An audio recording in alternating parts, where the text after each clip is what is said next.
The $1 Million Movie won't be seen tonight, so we can bring you a very special episode of The Gen X Files.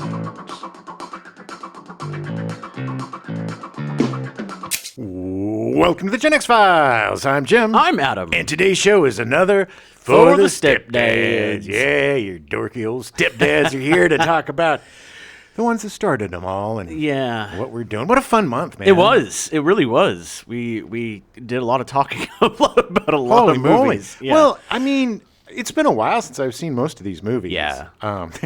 Most. There's only 3. But my God, I think all 3 of them are my favorite of the bunch. Oh, yeah. Yeah. Aliens is a great movie. It's a fantastic action movie, but I think Alien is a superior film. Yes. I think in terms of plot, story, and character development, Agreed. and the fact that they have nothing, no weapons, No, they're just dudes going out, and then things happen to them. Yeah, and again, too, it's something that kind of came out of nowhere and was so unique. Right. You know, it wasn't just Jaws in space. It had a lot more going for it. Right. And same with Terminator. Terminator 2 is a great, amazing movie. Yeah, yeah. But it's flawed, and Terminator 1 is just such a perfect, compact story, I mean, personally, I would probably put T2 over Terminator, but only for nostalgia, because that's the one that got me into the franchise. Right. But it also made the franchise happen, and the franchise got stupid, so I will always fault it for that. But I always took for granted Arnold's performance. Yeah. And really watching it this time, it was incredible. Yeah. The way he moved, the way he handled the guns, the way he did everything was absolutely amazing. I know this is going to sound weird, but I think it might be his best acting role. Yeah, yes and no. I mean, he's a much better actor than people give him credit for. Because I think about stuff like Twins and things, Sure. And was it Mandy? Not Mandy? No. There was some movie recently where he played. It was like a zombie thing, and his daughter was a zombie. It was like maybe it was Mandy. No, Mandy was the one with Nick Cage. Oh, but it was similar. Anyway, but he's an old guy and he's trying to save his kid. She's a zombie. But it's not. But he's good. I mean, but you definitely can see how committed he gets to a character and wants to be good. The man has a work ethic. Yes, and he definitely does. Whatever he lacks, let's say, in talent or whatever, he makes up for it. Like Tom Cruise, except Tom Cruise doesn't seem to be having any fun.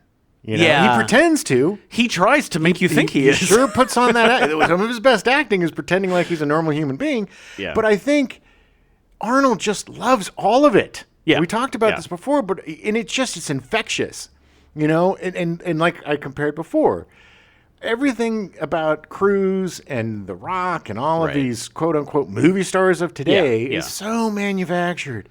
Especially for social media and all these little things. And I get it, it's publicist run Hollywood these days. Right. But even when it looks like he and Kevin Hart are quote unquote having fun, it just always seems manufactured to me. You can always see that little in the back of his head, like, is this going to work? Is this gonna work? Yes, exactly. But also to piggyback on that, I feel like Arnie is the last of the Hollywood star that just really revels in it. Yeah. Like Brad Pitt is a great actor and he's a huge star, but if he never made another movie again, he'd be perfectly happy. Brad Pitt is a character actor trapped in a leading man's body. Yes. And he always has been and he always will be. But he always seemed a little uncomfortable with the attention. Still does. And and Arnie is the exact opposite. But I would put Brad more as an actor than a movie star. I think, they tried to make him a movie star. Well, I think a movie star, to me, is somebody that transcends it all. Right. Transcends whatever material they're doing. Yeah.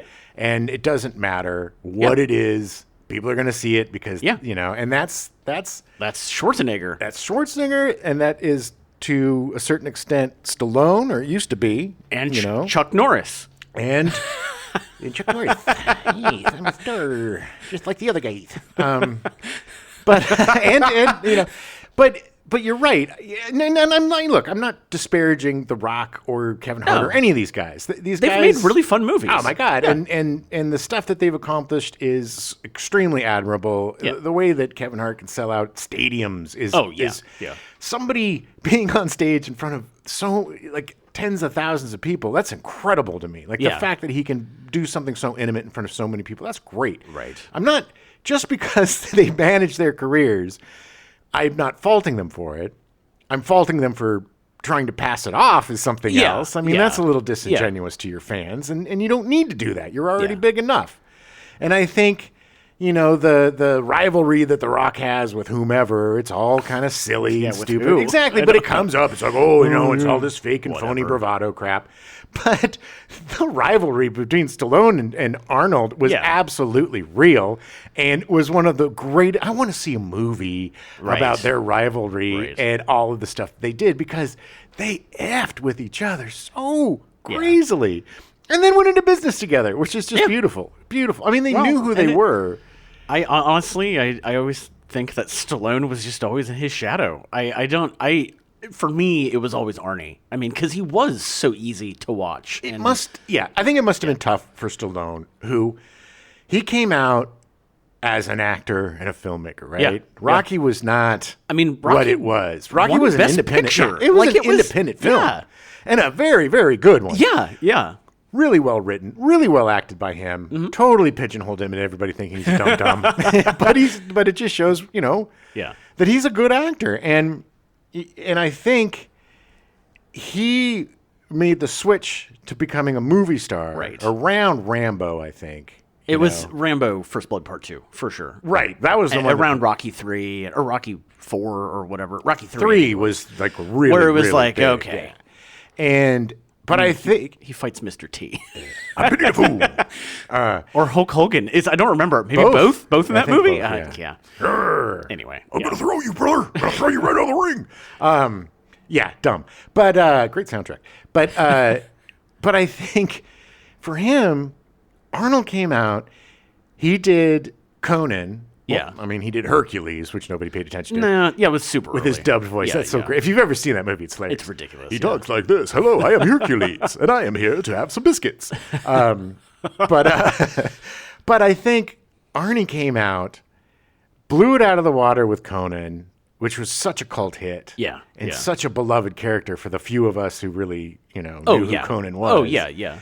And then Terminator, and then just a roller coaster of hits. Right. And started eclipsing Sly, which pushed him. Yeah. And then pushed each other, which led us to the destruction of Hollywood, basically. The fact that budgets and salaries and everything got way too out of proportion and crazy. Still is, yeah. And then they sabotaged The Last Action Hero to squash it. Yeah. To squash it.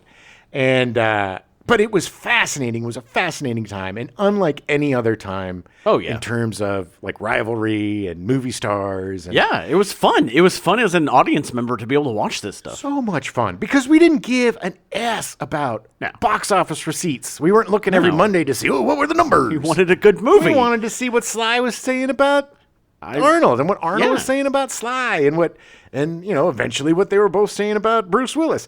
But when they all became pals. But it was this kind of, it's really hard to explain. It's a kind of a silly bravado. There's so much silliness and fun to it, and harmless fun too. Yeah. But the worst thing that came out of this rivalry was Stop or My Mom Will Shoot. Let's be honest. They probably pushed themselves physically too much or whatever. Yeah. Well, Stallone definitely did. Yeah, he did. But also, and then and First Blood, right out of the gate, his best movie. Oh yeah. And that's an easy call for best of the bunch. Yes. But still, it's just these three movies kicked off franchises it was a little burp that turned into an explosion almost with each of these. And it's so much fun to go back and watch them. Yeah. Yeah, they're so good. I did find after we did the First Blood episode that apparently at one point Quentin Tarantino wanted to readapt the novel. Oh, really? Yeah, it was probably like 4 years ago, but he wanted to do it with Adam Driver and as Rambo, and then Kurt Russell as Teasel, but make it more in line with the book, and because there's way more about Teasel in the book than there is in the movie. And Dennehy did a great job. I mean, the amazing. But it would have been interesting. And then again, that's Tarantino. He does that a lot, where he's like, "Oh, this would be. I want to do a Star Trek movie," and then he never does. As much as I adore Kurt Russell, I just after reading the book, especially, which we both read the book, because we're very professional podcasters. But after reading the book. Honestly, I think like a Paul Giamatti almost, or somebody less physically imposing and less actiony. Yeah. I mean, I agree. I love him, but he's such a tough guy. Even now, even watching him in Monarch, the guy's in his 70s. You know, he's got to be in his 70s, and he is still tough as nails. You know, great teeth, greatest teeth in Hollywood. But yeah, Adam Driver seems like a really cool choice, though. I mean, I think given his military background, like he would be great, and he's a great man. I've been going back and watching old SNL skits with Adam Driver, and that man commits. Well, first of all, he memorizes everything. Which he's never looking at. 99% of them don't. It just shows the laziness of the cast. Because he's looking them directly in the eye, and they're looking off at the, he's connecting 100% to the point where he makes them all break because he's so absolutely unbreakable. So committed into that. Oh, my God. He gets to the heart of whatever character he's playing, whether it's a 3-minute sketch or a 3-hour movie. And I think it's the talent and the discipline and the research are the combination that make him such an amazing actor. He's so good. I mean, he actually made 65 watchable. It was not a good movie. I don't know if I watched that. I thought we... No, I think Phoebe and I watched it. It's not good. I might have watched it. With the weird dinosaurs and the... it's like, oh, yeah, they're aliens, but they're not aliens, but they're actually people, and they're whatever. Anyway, the movie had problems, but he was good. But good for him for taking some risks. You know, he could just do these crazy dramas all day long and win every award all the time, and just become that guy. But the fact that he took detours into Star Wars or took detours into comedies, the Jim Jarmusch, the zombie one, they are all dead at the end or something like that with Bill Murray. Such a funny movie, and he's great. I love him, and I would love to see him as Rambo. I think he would be absolutely incredible. Apparently, they're also doing a what they're calling Rambo New Blood, which is a TV series. I don't know anything else about it, but apparently it's a sequel. Apparently about it's in the same universe franchise of the Rambo movies, but it's supposedly about Rambo's son. How they're going to work that in, I don't know. Who's the mom? Everybody he ever loved died. Who knows? They put a baby in her belly and kept her alive for 9 months. But I got the impression that it was going to be similar to what Tarantino would do, is that it's going to be kind of what we talked about in the episode is going to be a closer adaptation of the original novel. But then do the GD novel, for F's sake. I know. I mean, come on. I know. We don't need your cute little takes and tricks and tops. And just do the novel. I don't need the connection that he's... I still think my idea of Rambo coming in and doing the Troutman character would be a great way to cap out the entire franchise. That would be great. Or just make it a new movie and make Stallone Troutman. Yeah. You know, and turn it around. I think everybody'd be fine with it. I'd be fine with it. Yeah. Just about the book. The book is great. Yeah, it's really good. The book is great. Really good. Written by... David Morrell, who's written several books. Yeah. He actually, one of our friends, Jason Norrit, he was a teacher of his. Oh, nice. Yeah. Nice. Apparently a very nice guy. Yeah. And a very good teacher. Yeah. But, that's awesome. But I wasn't expecting... Yeah, I was expecting kind of a pulpy, dime store kind of... ultra violent, especially with the pornography. Carnography, carnage pornography. Ooh, but it wasn't at all. It was so deep, and it really delved. The thing that I love about the book more than the movie is that we got to see both sides. We got to see Troutman, and we got to see Rambo. Right, and we got to or not Teasel and Rambo. Sorry, Teasel and Rambo. Yeah. But that's part of it, is that why I felt like they shortchanged him in the movie, because the end of that book is about both of them. Yeah. And the things that they're both wrong. They both can't let go. Yes. They're both stubborn a-holes. Yes. Who just can't let it go. And it kills them both. Spoiler alert, sorry. Yeah. But it's such a... Because that's the thing. You get into their minds. You get into their thought process. Yes. And the internal struggle going on between, what the F am I doing? Right. To, I can't stop doing this. Yeah, I have to do this now. Like, it is one of the best depictions of PTSD for both characters. Without really knowing that it was about that. Right. Which is even more incredible. Right. Because he was going, from what he said, he was basing a lot of it off of the students that came back in the late 60s from the Vietnam War and how they were damaged. And very damaged, yeah. And suffering from PTSD, something that they didn't know what it was. It was just like... It was like the Vietnam Blues, is kind of I think what they called it. I mean, even I remember, early on in the 80s when I was young, like, still Vietnam veterans were like, oh, yeah, he's just crazy from the war, and it's like nobody really knew what the hell was going on. No, I mean, it's like, well, the fireworks have started, got to lock him up in his room. And it's like, okay, well, why don't get him some help? Yeah, what? Yeah, it's hard. He's not a dog. No, exactly. I mean, it's just, there wasn't a lot of... there wasn't a lot of empathy towards our Vietnam vets after that war. No, it really wasn't. And it's disappointing. And that compounds upon... I mean, think about being forced to do some of the things that they had to do in Vietnam. Yeah. They're already feeling horrible about it. They're already feeling tortured. And then instead of coming home and being forgiven or being praised or even just sympathy, Yeah. You've been through a lot, guy. Come on in. Let's have a sandwich.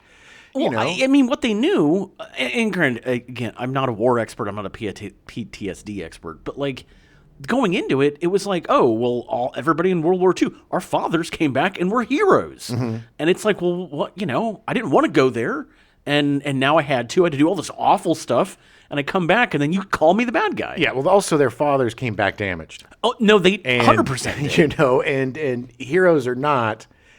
There was a lot of ruined men. There weren't any parades being thrown for the Vietnam veterans. Just the opposite. And that's where we failed our veterans. Oh, horribly. Failed them. We're still failing our veterans. Oh, yeah, 100%. I mean, this isn't that kind of show, but... No. Yeah, I mean... But yeah, it's just, You got to take care of the people. Churn them up, spit them out. You can't revere them one day and then vote against everything that will help them the next. Right. You're a hypocrite.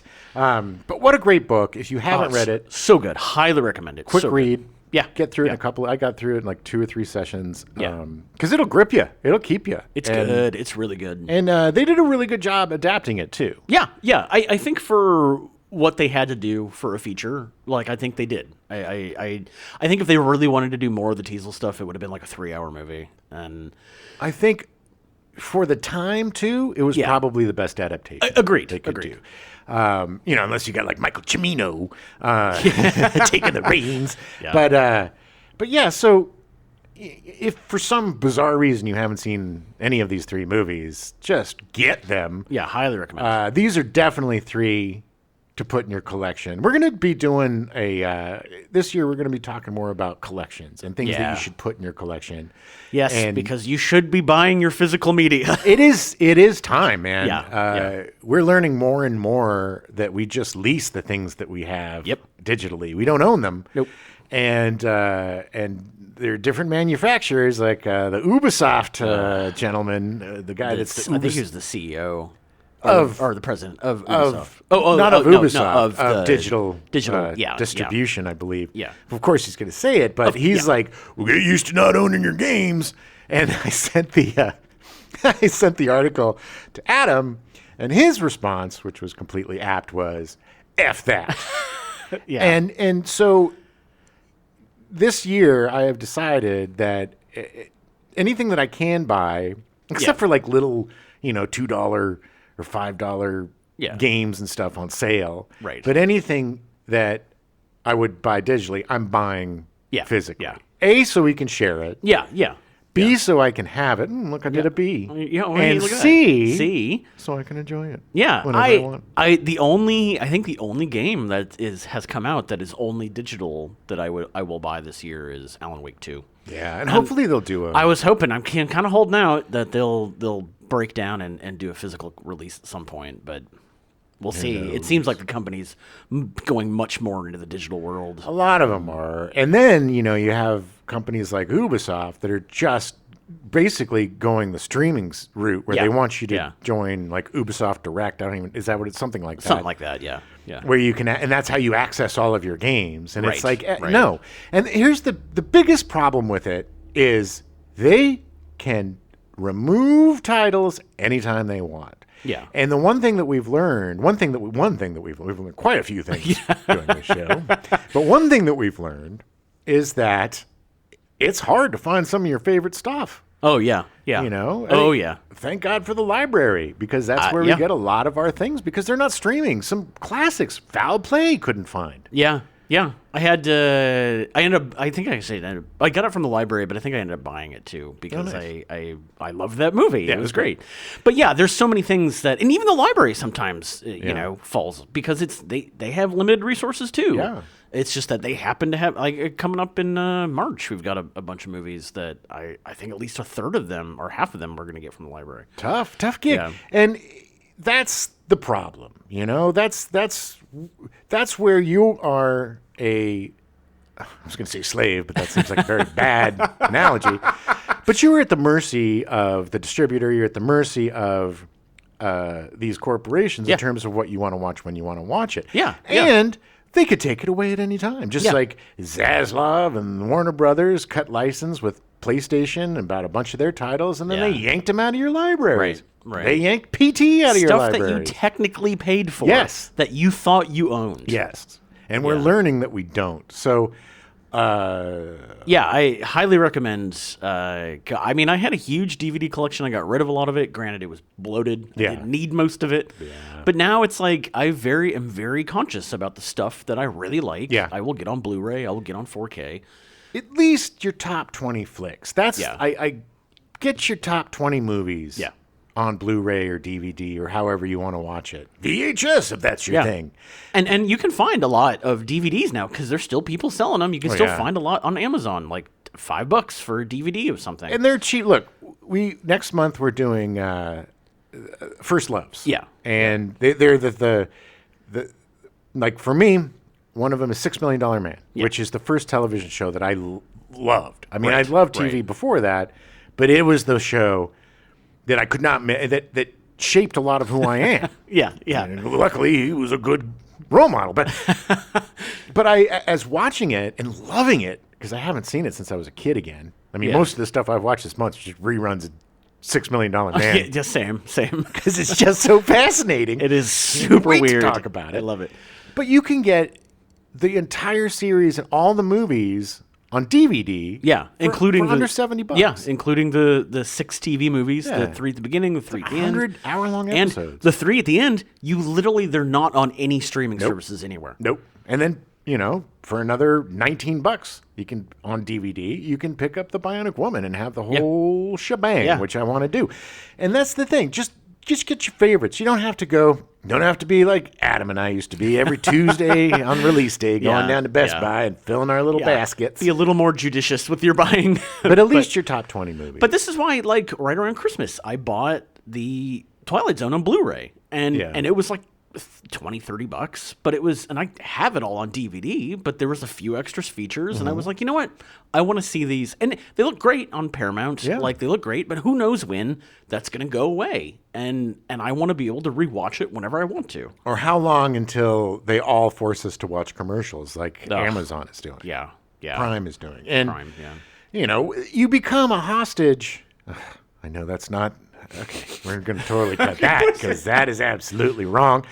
You become beholden to these companies, and they dictate your viewership, and they dictate how you watch stuff and when. And I don't want that. I want the freedom to do what I want. They sold the streaming services as you can watch anything you want anytime. And they still are saying that when they realize they can't do that. No. So they don't, but they keep telling you that. And and it's frustrating. And they keep bouncing, shows that HBO have had since the onset are now going to different streaming services, and you can't guarantee that anything's going to be where you want it to be when it's there. And we've gone to watch a movie, and it's on there one day, and then the next day when we go to watch it, it's gone. It's gone, yeah. And every month, it's like you got to go through, because I write the scripts pretty far in advance, and like you got to go through and keep looking to see, like, is it still there? Is it still there? Yeah. This make this the year of physical media for you. And I'm telling you, if you put $30-$40 every month into a little kitty, and then you especially look, if you're getting stuff that's from the 70s or TV shows from the 70s or 80s, I personally think that the best way to get them is DVD. Yeah, because that's if it's too clear. Watching the $6 Million Man, you can see within the shot there's 3 different people. Yeah. There's Stuntman 1, Stuntman 2, and then Steve. And then, because it's too crystally clear, Yeah. But yeah, I mean, there's our rant, our physical media rant. And we're going to be talking more about that this month. And not this month. We're going to be talking about this more this year. Yeah. Giving you guys some recs. We will definitely recommend the $6 Million Man box set, baby, because that show is unlike anything. Anything ever. It is insane. I can't wait to talk about it. So, what was your favorite of the month? My favorite movie? Well, not like, or just favorite. Well, no, from the 3 that we watched. Oh, I see. Like, not necessarily, because I think Alien is probably my favorite of the 3, but I think my favorite watch of this month was First Blood. Yeah. I would agree. I mean, probably my favorite of the 3 movies was the Terminator, but only because I'm a huge time travel nerd, and like it kind of surreptitiously introduced the whole time travel concept to a lot of people, and because this was before Back to the Future, and God knows that just cemented it. But it was interesting. It was like, for me, it was that moment of like, they can do that? Yeah. Like, that's not what? Like, nothing is safe, But I loved that movie. But I don't think I'd ever seen First Blood before we covered it. And it is a phenomenal film. It really is. It really is. And it gets buried in the garbage that is the sequels. As why you never saw it. Yeah. But I think, it was, again, Aliens is my favorite of the bunch. I just think it is such a perfect movie, such a perfect movie, and such an amazing debut for Sigourney Weaver. Anyway, but the joy of rewatching First Blood after not seeing it for decades, it was so surprising again, just how good that movie is, and how great Sylvester Stallone is in it. Yeah, phenomenal. Some of the best acting he's done by far. Yeah, all of them. And these, if any of these 3 movies were made today, they would not be anywhere nearly as good. No, I agree. Because they would have, Terminator would have been some low budget B, crap fest. And then First Blood would have been an over the top. Either it would go way, way too into the drama aspect of it, or it would just ramp up the ultra violence and make it, well, the funny thing is that all those franchises, you can tell how they got worse as it went on. Well, the beauty of these franchises is they're all kind of time capsules of the time that they're made, because we get to watch these franchises grow through the 80s and the 90s and the 2000s and how they change and switch and move around. That was actually, you just sent me an article about Noah Hawley is doing an Alien TV show, and talked about how even working with Ridley Scott, how he's just kind of going to ignore the last 2 movies. Yeah. Because he's like, suddenly they're using technology that's like hundreds of years past what the first movie was. Right. And it's like, that's not, they're prequels. Like, what? Yeah. Like, didn't make any sense. I think the word he used was problematic. Yeah. For his story. But he should be able to. Yeah. I mean, we all, if you're going to make something within the lore, let's say lore, because it's not necessarily the same story. It's in the same universe. In the universe, yeah. they ignore and retcon all sorts of stuff all the time. You look at Star Wars, Star Wars, so much of what was canon is now not canon. Right. Canon, and can't. So... Well, that was I feel like that was part of the problem with the first episode 1, 2, and 3, because it seemed like they had much better technology than they did 30 years later when it was suddenly episode 4, and it was like, oh, this is why I love stuff like Andor, or Rogue One. Like they were in the realm of that universe, right? And they're done so well, and they're so much fun to watch. Because they also have the template of the technology. Sure. But I mean, like, that's... But honestly, Adam, you don't need just to counter your point, the High Republic era was much more of a technologically advanced era. In 30 years, it all went away? Universe. 30 years? Quite a bit. Okay. See, you understand when the Emperor took over... he made all the technology go away? I mean, what? Yes. There's nothing you're going to say that's going to convince me that... What technology? I don't... It looked too sleek. It looked too... And it made me sad because it was George Lucas doing it. Like, he could have easily have designed it to be like, oh, this is a precursor of the stuff that we had... but no, he wanted to do his thing and, like, whatever. I just... Just to be devil's advocate. I was... Tatooine was the same Tatooine. Sure. We saw a bunch of planets we had never seen before. Sure. Those planets had different technology. Okay. Different planets would have different technology. All right. Fair.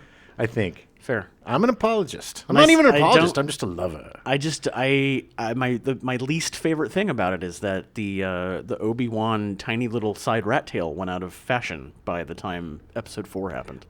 That is because he wasn't a Jedi yet, Adam. That was a Padawan's braid, if you pay attention to what it is to be a Jedi. Really don't like the prequels. Sorry. That's okay. I love them. I love them enough for the both of us. I am really excited about the Noah Hawley Alien TV show. I'm guessing it'll probably come out next year. I don't think it'll be this year. Speaking of Noah Hawley, I can't wait. I'm going to watch the last episode of the latest season of Fargo after today's show. And man, oh man, has that been a great, great season. Yeah, I need to watch that. Yeah. Juno Temple and John Hamm and Lamorne Morris. Lamorne Morris from The New Girl. He's insane. It's such a fun. A lot of people apparently don't really like this season. Yeah, I don't get it. It's so that's weird because I love John Hamm and I like Juno Temple and I like Lamorne Morris. Yeah. I don't know, and I know Hawley's a fantastic writer. And the kid from Stranger Things, Joe Keery. Oh. Remember Joe Keery? He was the guy. He's I only saw the first season he was in. I didn't see the second season of Stranger Things. Yeah, I haven't watched the last two. I think. Oh, yeah. You're missing out. Anyway, he was really good on that show. Jennifer Jason Leigh is amazing, and Dave Foley is. I didn't even realize he was in it. Oh, he's so good. He's so good. Okay. And then there's this guy Sam Spruill. I think that's how you say his name. That sounds very familiar. He plays this character that might just be a sin eater from a different dimension. Oh, wow. It's not like in a weird, pointed out way. That's just kind of like what I'm thinking, just from watching him. Also, Risha Morjani is in it. She was in Never Have I Ever as the aunt. She's a really great actor. And David Rysdahl plays the husband. Nice. Just a really great cast. I really enjoyed. I was so skeptical when Fargo was announced years ago. Yeah, same. Because what an amazing movie. Seemed extremely pointless. Right. But I was wrong. I've enjoyed every season I've seen. First season was phenomenal. Unreal, Second season was phenomenal. Third season fell off a little bit. Which one was that? The one with the alien. That's just the last one. Oh, no, wait. Or was that the second one? That was the second one. I didn't watch the third one. Sorry. The fourth one, you mean? Because this is the fifth one? Oh, I think you're right. Because the last one was with Chris Rock, which I really enjoyed. Yes.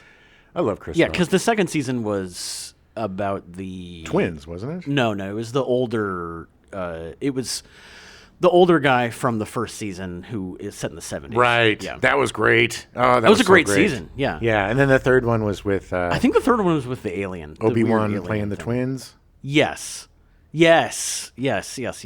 Obi-Wan. He still had his little side braid. He did, because he was not quite a Jedi yet. One of them did. It was his Padawan braid. So apparently it's just the Chris Rock season I didn't see. Okay. Well, you should. I need to rewatch all of them because I really, really enjoy Noah Hawley and his writing. Yeah, and it's really fun to see these actors playing against type or playing against what they usually play. I mean, Jennifer Jason Leigh, there's no type for her. She plays everything and she does it perfectly. Right. And no different in this. She is absolutely a standout, just phenomenal artist. And John Hamm, just seeing him as a bad guy and so imposing, kind of chubby, and just this horrible human being. He's so good at playing a bad guy. He's great. And there's also, he's got another show out. I think it's called Grimsburg. It's an animated show. Oh. They had the pilot on Fox. It's funny as hell. I loved it. And he plays this kind of washed up detective in this town that's been cursed since the 1600s, the murder capital of the United States. Nice. And he gets his badge back. But anyway, so I don't know. Let's speaking of New Girl, let's talk about that movie we're going to talk about. All right. It's from Jake Johnson, who wrote, directed, and stars in it. Knew how to do everything. From New Girl. It was Self-Reliance, which I want to say I think it was on Amazon Prime. It was on Hulu. It was on Hulu. Self-Reliance, about Jake Johnson is a sad sack who is, it's not very far from his New Girl character. Not very far from most of his characters. No, he's kind of a slovenly sad funny sack. though. He's really good. He also played Peter Parker in the animated Spider-Man movies, Spider-Man movies. But this movie's fantastic. It's him essentially getting invited into this deep web online like game where he has to survive being hunted. Yeah. But the only way that they cannot kill him is or if he's not alone, they can't kill him. Right. If he's in the company of somebody else, he can't be killed. It's basically the most dangerous game. Right. Played for laughs. But it's very funny.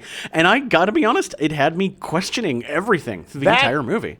That was the genius. Yeah. That was the genius of this movie because it's so clearly, and this is why I love Jake Johnson. Yeah. Because he so clearly pushed it into a way where it's a psychological in his head. Right. We're going to get into a little bit of spoilers here. Yeah, so just if you haven't seen it, we're not going to spoil it, but he just gives you and gives you and gives you so much just to push. And everybody knows him is like, dude, you're crazy. And the way he says it, Wayne Brady came to Dad and told him to come see me after 40 years. Wayne Brady? Yeah. And it just, everything points to the fact that he's having a complete breakdown. Yeah. Yeah. And this is how he's coping with it. Right. But it isn't. And that's what I love about it is because it isn't. Yeah. It is real. Yeah. And he's not crazy. And he isn't crazy. And Wayne Brady maybe he is. But I don't think so. I mean, yes, that's the beauty of it too. Is you could really, but I think he pretty much put a pin in it with Wayne Brady. I think so too. But I and the fact that the money wasn't really the money, and it was Danish kroners, or it was ended up being like $11. He's getting $4,000 a month for like 120 months, But by the end, he's got a good friend. Yeah, the homeless guy who's now his roommate. Oh, he's so good. He's so good. He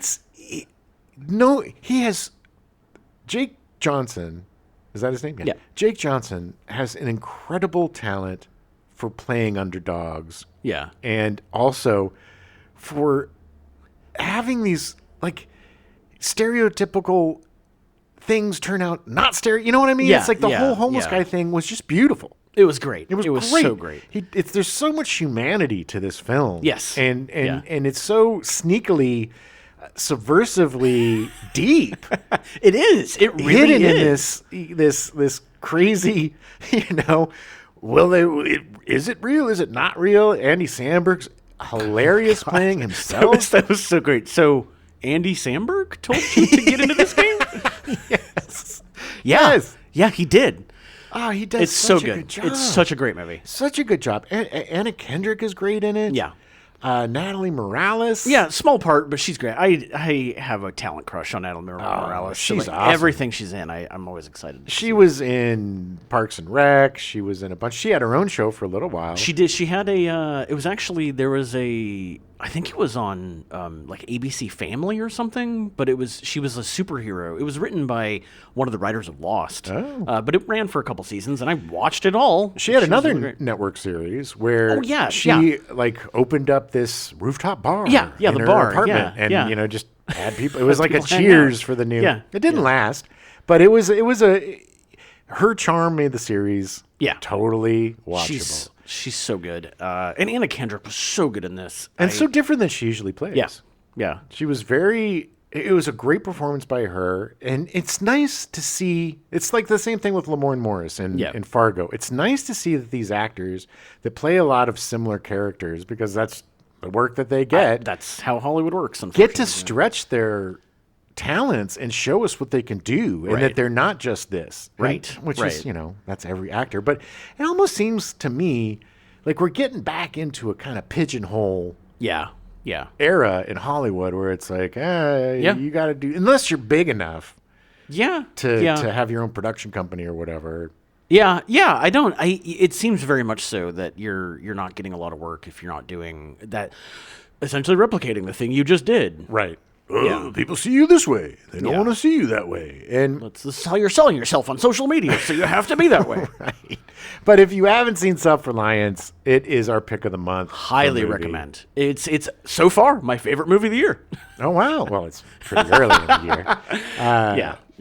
year. Definitely run to it. Especially if you're a fan of subversive comedy or just comedy. Or any of these actors, you're really, really going to like it. It's a sweet surprise.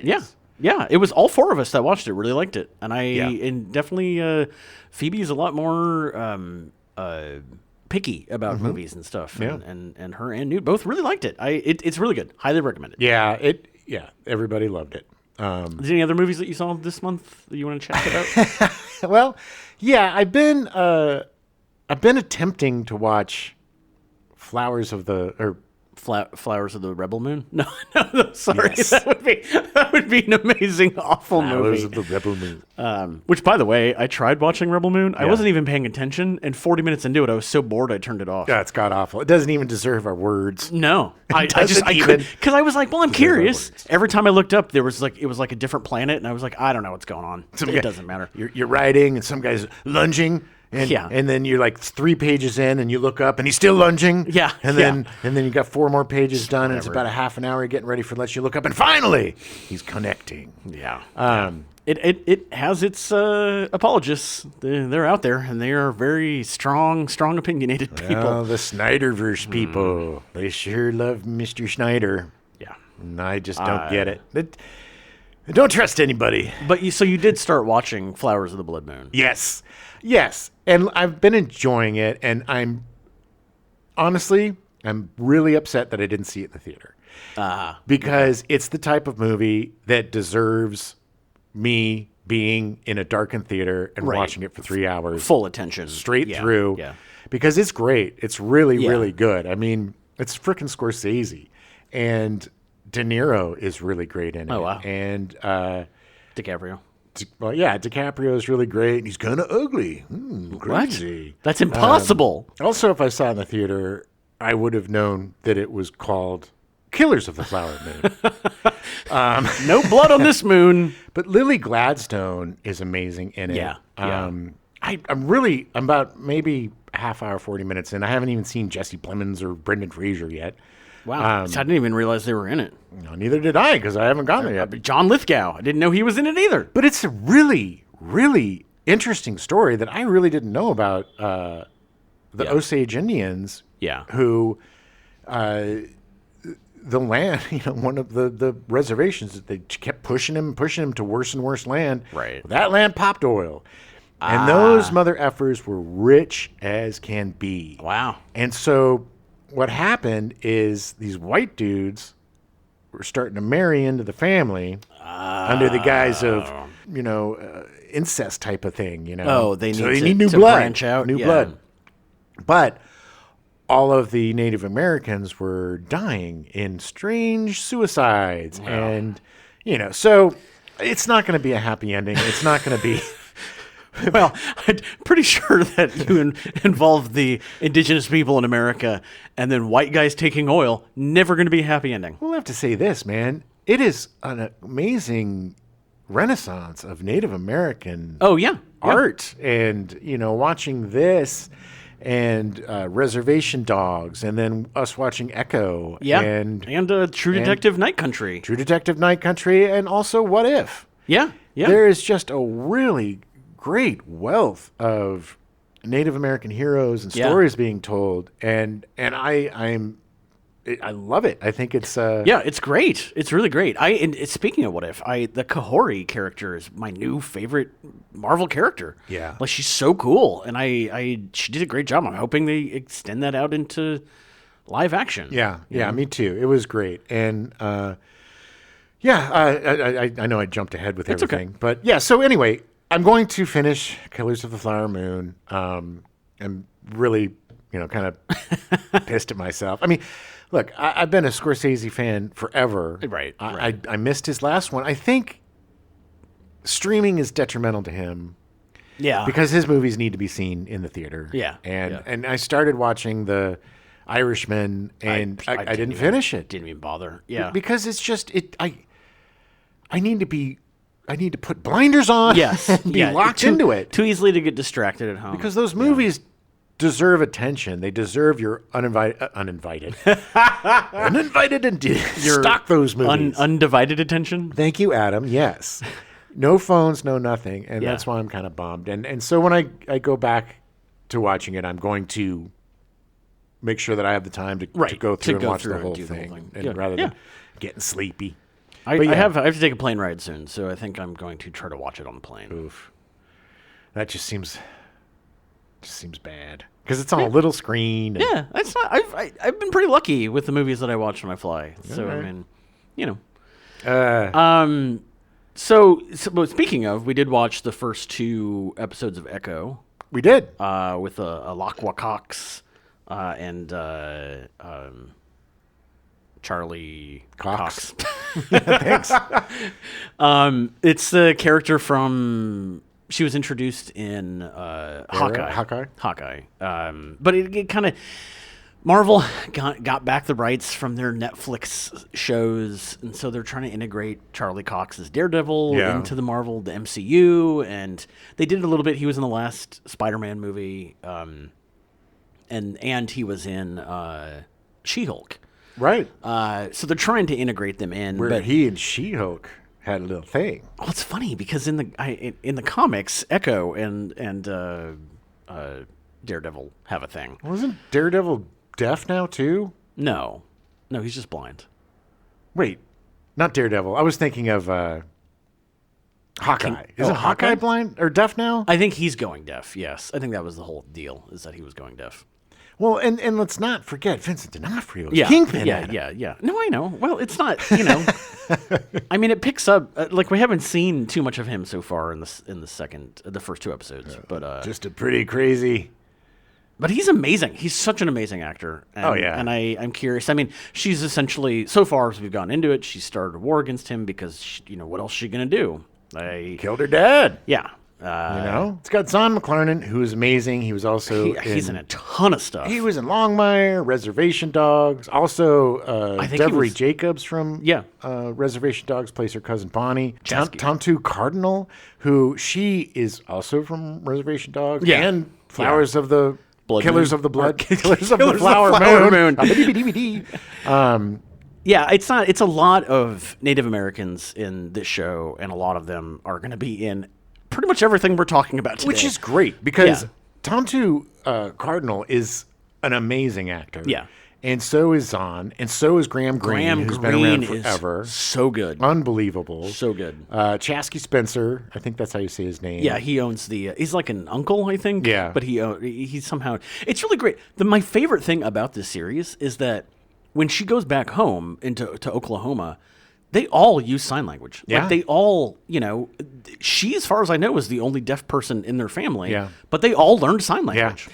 Also, just like Ms. Marvel, what I love about it is the family is so involved. And Blue Beetle, too. And that was like, Yeah. I wasn't a huge fan of the movie Blue Beetle, but I loved the familial aspect of it and how the whole family's involved. Right. And it's very cultural, within the Native American culture, within the Indian American culture, or, Yeah. And I love the fact that they bring in, it's not a stereotype. They seem to really bring in the culture, and we get to learn stuff. Right. I learned a lot watching Ms. Marvel. About they dealt with the partition, which I didn't know a ton about. Right. And it's not like it's a historical, factual, whatever, but it brings historical things in that most people don't know about, or a lot of people don't know about or remember.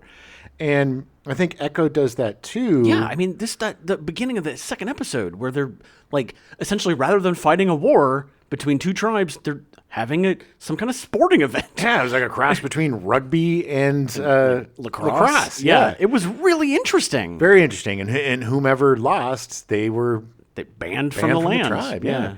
And very, very well done. And Alaqua Cox is so good. Really, really good. Yeah. And the fact that she is deaf and she is an amputee and she is such a badass. I mean, I love it because the more heroes we have, the more kids are going to get to see themselves as heroes and be like, oh, well, I can be a hero too. Exactly. Maybe I don't have a leg, but maybe I can be a hero. These shows opening up people's eyes to different cultures and different ways of life, it's beautiful. I agree. I find it to be so good. And, like watching, it's so funny, watching The $6 Million Man. Yeah. That was a really progressive show. Sure. In terms of, for the time, it wasn't like this, but it just seems like we went from, in the 70s, we were really rolling towards acceptance. And that's when the acceptance of the LGBTQ community, and we had equal rights, and we had feminism, and we had civil rights, and we had all of these things coming together, and the possible decriminalization of marijuana, and all of these things that we were heading towards a very progressive nation because we were so exhausted from all of the fighting from the 60s. And then, Reagan comes in and ruins it all. But I was just watching an episode of The Love Boat where Gopher had his college buddy, his college roommate, come onto the cruise, and his college roommate is now a woman. Oh. And it was 1982. And he at first is like, what? Yeah. And like confused, but then he's talking to Steubing about it, and Steubing is like, well, maybe it's something they'll get over. And he was like, no, like she is brave because she's living the life that she wants to. Wow. And it was like, especially coming from Gopher, because he eventually became a Republican congressman. It but must have hurt him to say those words. It was really progressive. Yeah. And the fact that now, I mean, all the comments on it were like, yeah, nobody would make that now. No.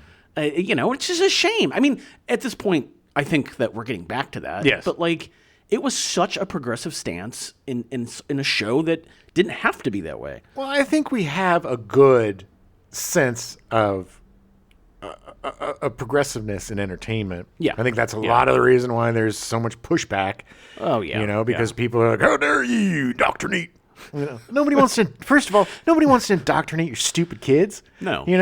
If you could lock your kid up in a room and never let him see any TV or anything, and just paste the walls with pages of the Bible. Yeah. And he's still going to be, or she's still going to be gay, lesbian, trans, bisexual, queer, whatever you want, because that's called biology, my friends. Yeah. Nobody is trying to recruit your kids. You know who's trying to recruit your kids? The right-wing crazies. And that's the last I'm going to say about it. Yeah. But yeah, so I've really enjoyed watching these shows integrate these different aspects of different cultures seamlessly, and not like, in your face kind of. It's just part of the story. It's really interesting with like Echo, which I know some people don't like for whatever reason, but like it's interesting putting that against something like Moon Knight, which I don't feel like did a good job of that. A horrible job of learning about the Egyptian culture and all that. And it was a plot device. It was just a British dude suddenly becoming Egyptian. Right. And it just was like, okay. And it was an afterthought, and it was a plot device, and there wasn't anything that was beneficial about that. No. And you didn't learn a damn thing. You also didn't learn a damn thing about DID because it was one of the worst portrayals of that I have ever seen since, Ugh. Anyway, such better shows. Yeah, but shows. Look, we're only one episode in. Two. We watched two. Yeah, 2 episodes. There's only Echo. 5 in the season, so I mean, I love it. You could literally binge it a day, a night. We'll watch more today. I think it's great. I think Alaqua Cox is a firecracker. I think she's super so good. badass. I think she has a huge career ahead of her. Yeah, I hope so. I hope all of these people do. And and Cody Lightning. The greatest thing about the show. Oh, my God. We didn't even talk about Biscuits. Biscuits, her cousin. Effing Cody Lightning. So he makes it look so easy. He is the highlight of the year so far for me in seeing. He's so good. I want to see everything Cody Lightning's done.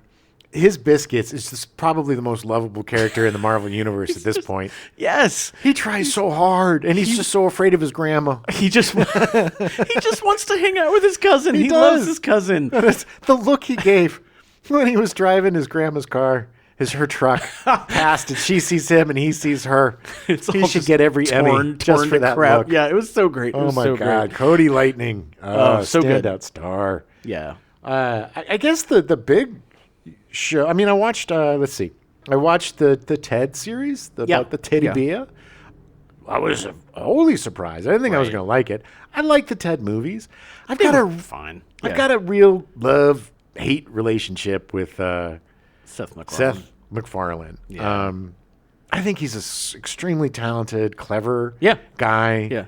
I think Family Guy's a little long in the tooth at this point. Very long in the tooth. It just doesn't, unfortunately, and it's not its fault. It's just the humor is dated at this point. we've outgrown it. Yeah. We've outgrown those types of things, and he's not even writing for the show anymore. So, he's not doing that. But Mark Wahlberg. But this show, it was great. And the thing about Seth that I love is that he loves TV. He loves old sitcoms. He loves all this stuff. And in his work, you can tell the love. And this is a love letter to 80s, 90s sitcoms. Right. And it's got the formula, but it's just raunchy, Instead of them being like, trying pot and being like, that's a bad thing. We'll never do that again. Yeah. Well, they do it all the time. And it's got such a stellar cast. You've got Max Burkholder playing the young John, the Mark Wahlberg younger part. Mark Wahlberg character. Yeah. This kid, he was in Parenthood, the TV series, when he was super young, a little baby boy, playing an autistic kid. Right. He was so absolutely good at that part that I honestly thought he might be autistic. Yeah. Yeah. And then watching him in this, he sounds so much like, he's got the accent down. Yeah. He sounds so much like him. He's such a better actor. He just transcends the part over and over again. Plus, I love the kid. I saw an interview with him. He's like, you playing any games? He's like, oh, yeah, Baldur's Gate 3. He's like, I think I've logged in 190 hours on that. God. And they're like, holy shit. He's like, look, the strike hit. I had nothing to do. My first playthrough, I went, and he's just like, wow, totally into it. Nice. Love this kid. So talented. Yeah. And he's done a lot of really impressive stuff. And the fact that he took this part and he's doing it, I love him for it. Nice. The chemistry between he and the teddy bear are out of this world. Alana Ubach, I think that's how you name her. Ubach? Sure, Ubach, probably. Ubach. She's been around forever. She was on that Beekman. Oh, yeah, Beekman's World. Beekman's World. She was the weird crazy little assistant way back when. Oh, that's funny. She's been on a ton of stuff. Yeah. I didn't even recognize her. I had to look her up because her character is so different than anything she's ever done. Wow. And you got Scott Grimes playing the dad, Maddie. You know him from Band of Brothers. He was one of the mains. I think he plays the son in the American Dad TV, the animated show that does he? MacFarlane does. Okay. You got Seth as Ted. And you've got Georgia Wingham playing the cousin, who's absolutely awesome. It's such a sweet show. And it's done, I was just completely blindsided by it. Because I thought, I'll check out it's going to suck. I'll check out the first episode, and then I'll be done with it. I watched the whole thing in a day. Yeah, because I just couldn't put it down. It's another good show from Peacock. Yeah. Like, that, whatever Peacock's doing over there, they're doing it right. And I will have to give this to Seth. He really nailed it on this one. And he really put together a show that's not only really funny and kind of subversive, but also has like one of the biggest hearts of any show ever. And even though the dad's a blustering, 80s, 90s a-hole Vietnam vet weirdo, right? He still loves his family. He still loves his wife. You know what I mean? Yeah, it's got that. It does what these types of shows need to do, which is have an anchor of a heart, right? Without being overly schmaltzy or sentimental, right? And it nails it. And, nice. and I recommend it 100%. I will definitely have to watch that. We're finishing up. Reacher's just about done. I think. We're recording this a little early, so we're gonna miss the finale by just a couple days. But I don't know what happened to the second season of Reacher. I don't either, and it really, really bums me out because I love the first season so much. Yeah, it was perfect. Yeah, it was pitch perfect. It was perfect, and the whatever that is just missing from season 2. And honestly, I think it's the lead. Yeah, I just don't know what he's. Well, but that also is the writing. I mean, like it's. Yeah, but his performance is so stiff. Yeah, and it's so. Yeah, but the writing is not good.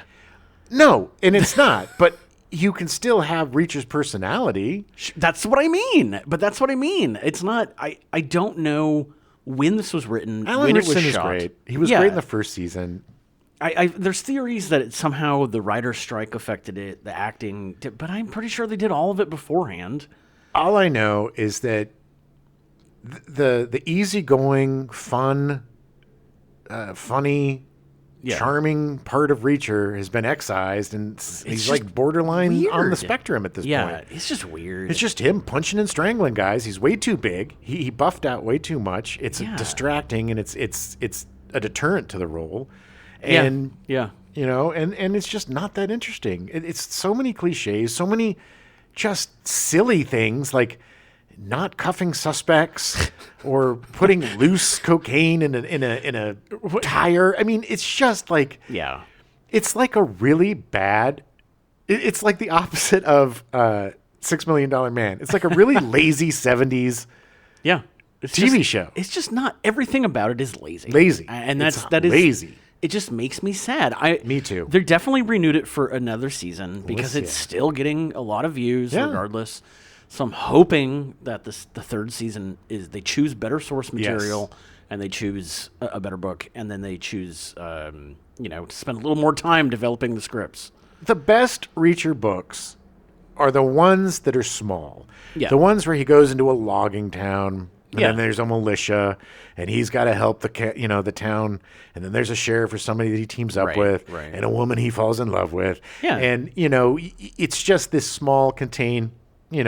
As we were watching The $6 Million Man, we both remarked that Lee Child must have been an extreme Bionic Man fan because it is basically the same thing without bionics. Yeah. But it just sucks. I mean, I'm hoping they'll pull out a couple of good eps. I'm hoping the finale's good.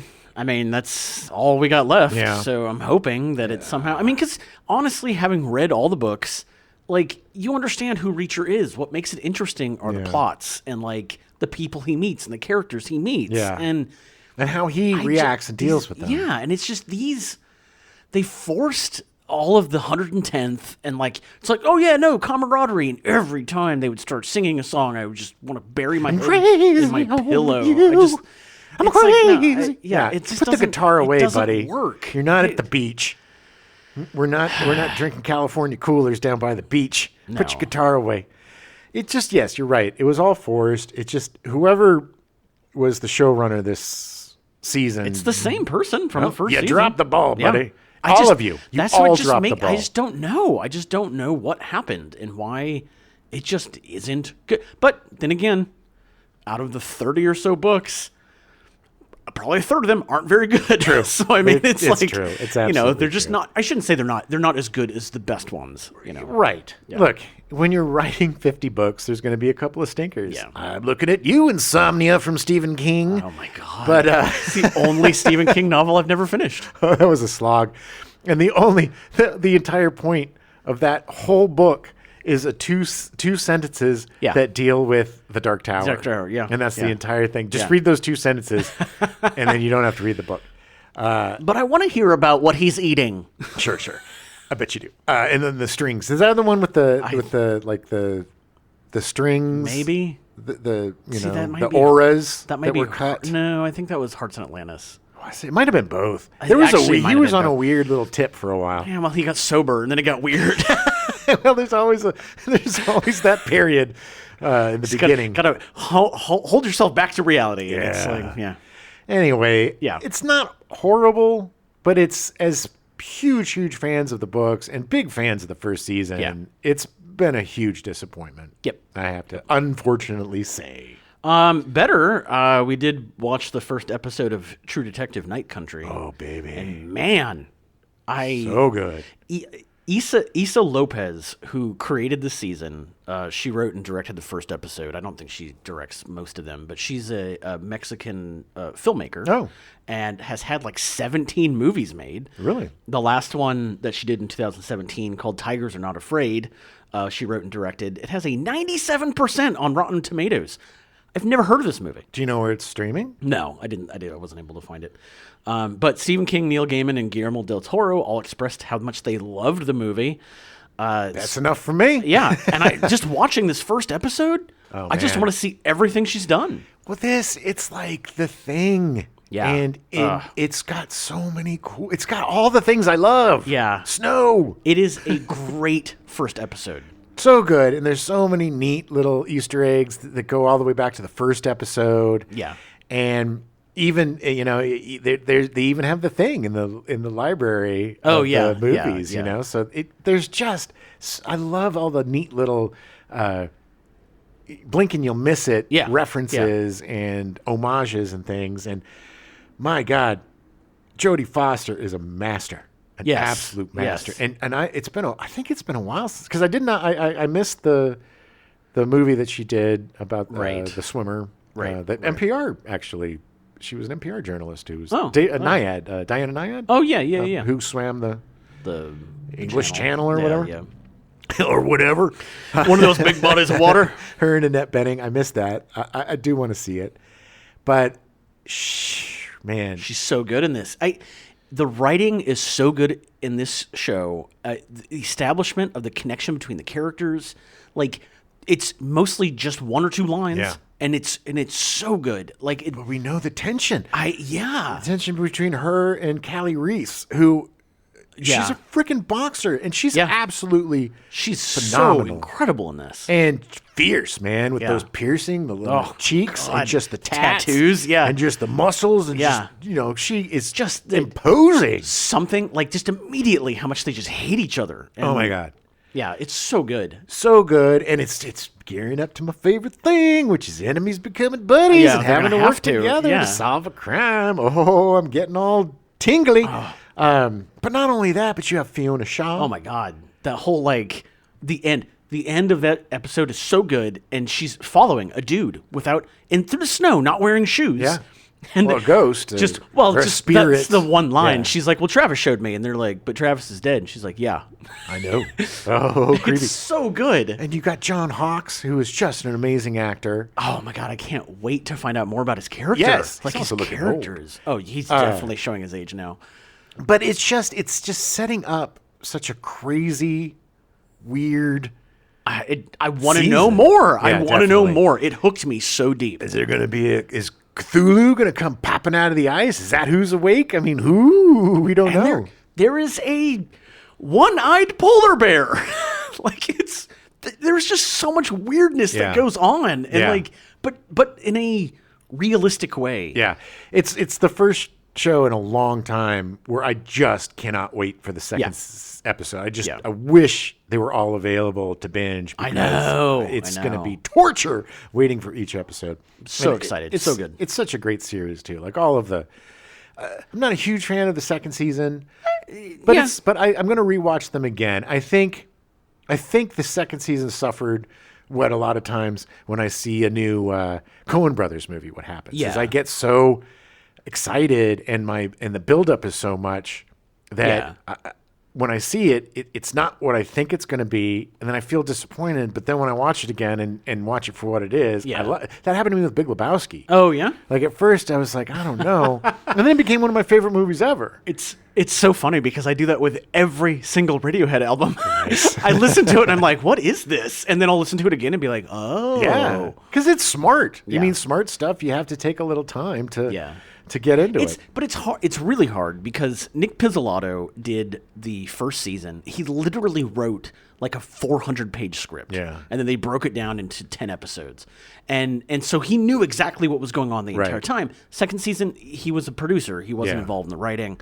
And it suffered, Well, it was also lightning in a bottle. The whole Yellow King and the way that everything kind of, it came together. It was so mysterious, so weird. And the two leads were so amazing. And, no disrespect to there's a goofy guy. Vince Vaughn? No disrespect to Vince Vaughn, but it's just he wasn't as interesting. He doesn't have, Woody Harrelson and Matthew McConaughey put in the performances of their lives. Plus, they're best friends, and they work so well together. The chemistry that they have is just absolutely natural, and whenever they're together, it's gold. It's absolute gold. And seeing their characters older and younger, I thought the third one with Mahershala Ali, who's great in everything. Oh, he's so good. He was amazing, So but the standout and the surprise for me was Stephen Dorff, who hasn't done anything in a long time. Yeah. Always kind of seemed like a B movie. I did not watch the third season. I need it's definitely better than the second. Okay.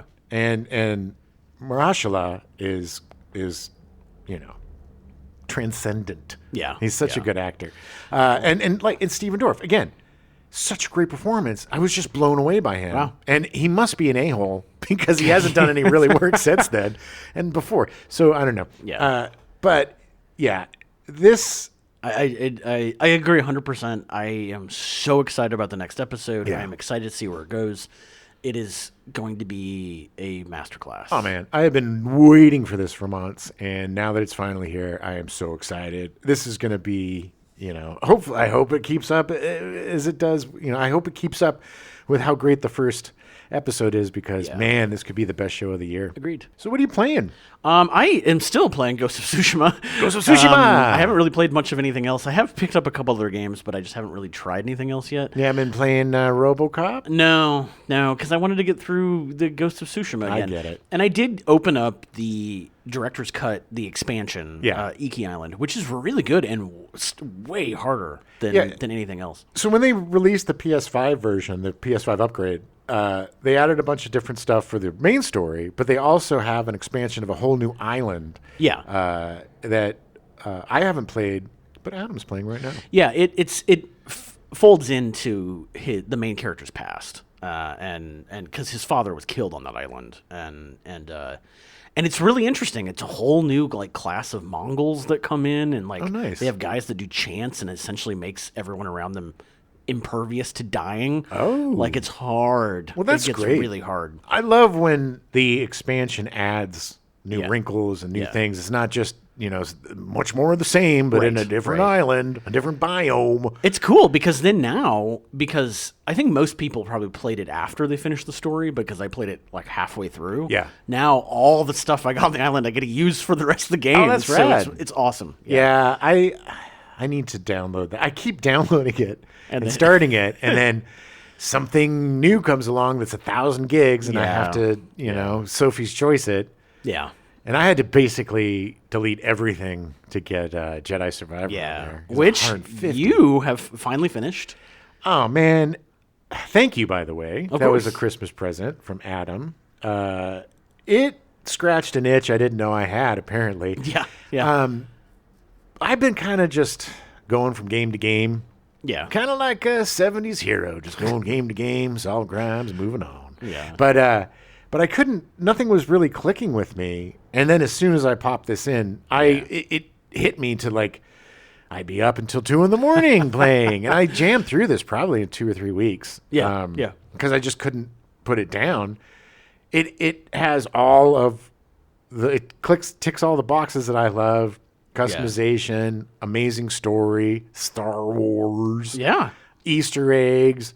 The story is so good, and it does a really good job of just kind of making you feel comfortable for a while, and then just pulling the rug out from under you and changing everything. And even at the beginning, there's a lot of death. It's a much more mature story than the first one.